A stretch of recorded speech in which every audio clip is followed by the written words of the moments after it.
that the best way to get family and friends to do things for you, like show up in a video, is to bribe them with food. Hello and welcome to my channel. My name is Sarah Thurman, and today we're going to talk about why you don't like any of those pictures of yourself on Facebook.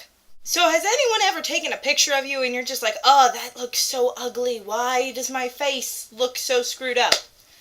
There is an answer. Just like any good science experiment, I did some tests and I came up with some interesting results. 2. I don't know, I seem to look better facially. Maybe there's some sort of an offset to my face. It's not perfectly symmetrical, so the side that looks a little bit better would seem to be 2. That's hard actually. I think I like number 2.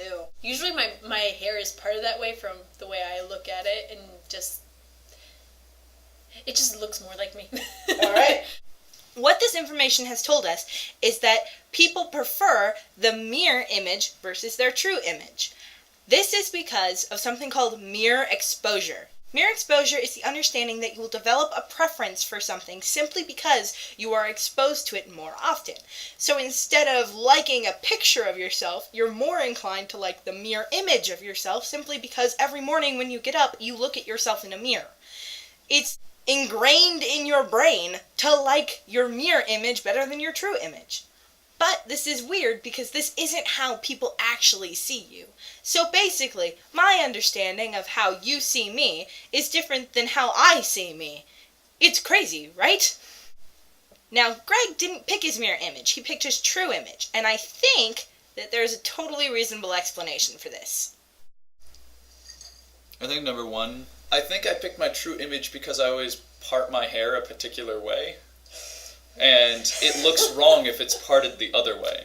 And so when I took a look at image 1 and image 2, one of them was flipped, number 2 was. And so looking at number 1, I was like, oh, that looks like me. Number 2, that looks a little strange, like somebody else did my hair.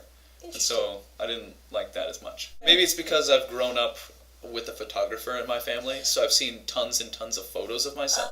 For the most part, people identify more with their mirror image than with their true image, but there are some people who just identify more with their true image than their mirror image, and that's just how people are.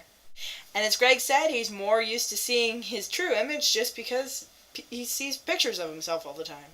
I want to give a big shout out to my dad and Madeline and Greg for helping me out with this video, and I want to also say thanks to Hannah Lynn, who gave me the idea for this video in the first place. Links are down in the doobly-doo for more information on mirror exposure effect and to Hannah's page. That's it for today, and I'll see y'all next week.